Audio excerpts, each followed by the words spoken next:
Hi, I'm Valerie Engelhart, and it's fall, y'all! So I am painting a pumpkin with a wreath of loose yellow flowers. I am inspired, well, obviously by the season, and I don't know that I've ever done a demo where I painted a pumpkin. In fact, I am certain I have not. So let's get started. I am going in with some Aussie Red Gold, which is a beautiful warm orange color.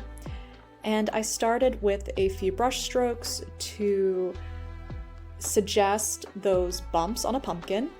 And the places where there are shadow, I'm going in actually with some pink, some Daniel Smith Rhodonite Genuine. Because I want, well, this, you saw the thumbnail, it's going to be just a very loose and almost holiday look. So I didn't want it to be really serious, and so the pink being cooler than the orange I thought would be a great way to do a shadow but keep it fun and kind of flirty.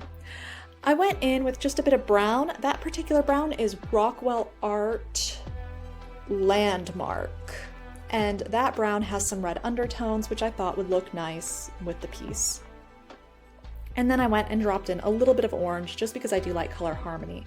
I did separate that stem from the main gourd just because I didn't want a lot of bleeding. I didn't want the brown to go into my pumpkin.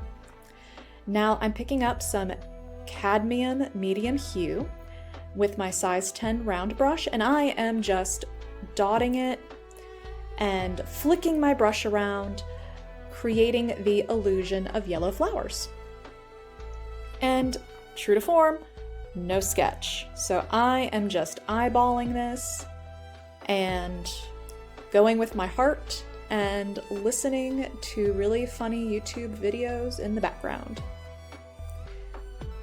And painting always makes me feel really good, so I'm gonna splatter and make a bit of a mess, which I should wear an apron, but I live dangerously, so I'm wearing a brand new outfit and no apron.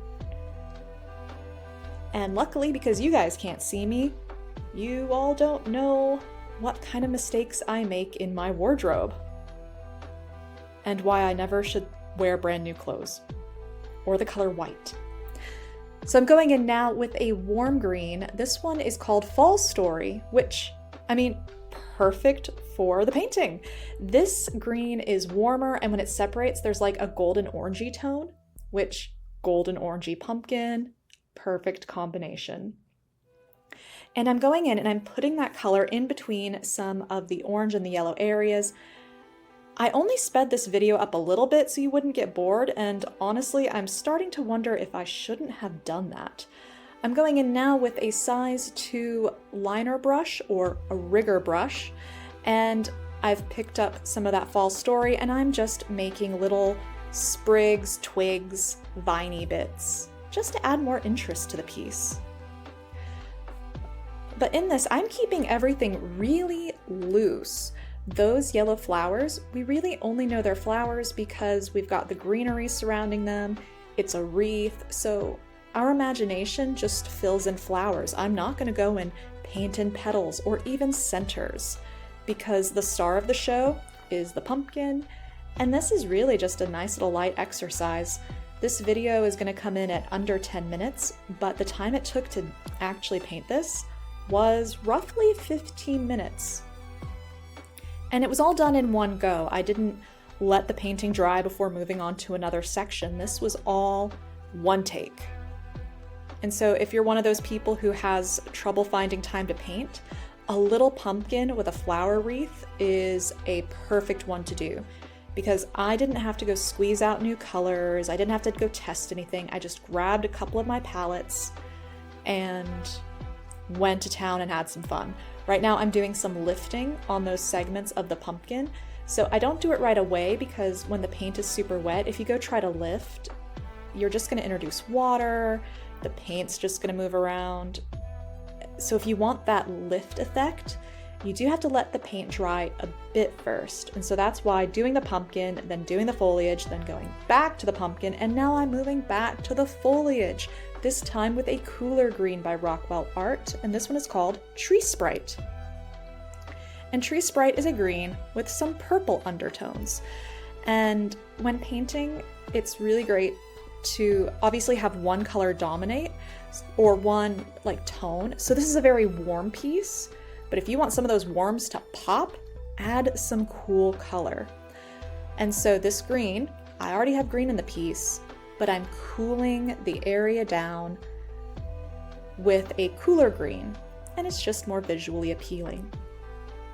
But the warms definitely dominate, and I'm going in with more Rhodonite Genuine to accentuate the shadows on the pumpkin. I'm using curved brush strokes as I do so. Even popping in some pink in the green area just to suggest that the pumpkin continues, but without actually giving it any shape. And anywhere where I think that I'm starting to lose form on my pumpkin, I just go in with more pink. And the paper that I'm using is a student grade Fabriano 1264 paper. And one thing about this paper, other than it's a great, inexpensive student grade paper, is it lifts very well. So I know with this paper, having painted on it a few times, I can lift off color very easily.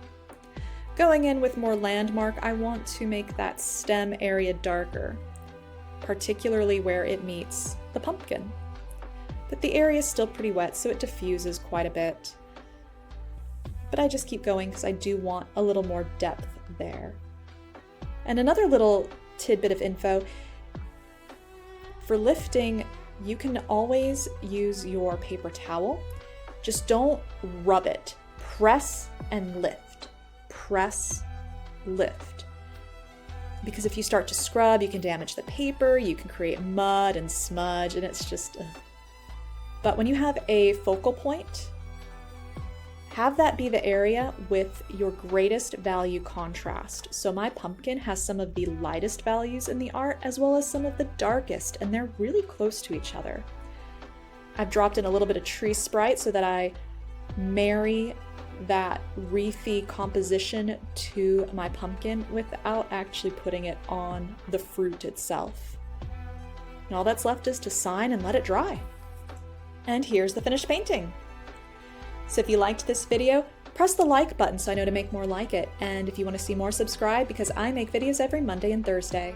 Thanks so much for watching. I'll see you next time. Bye!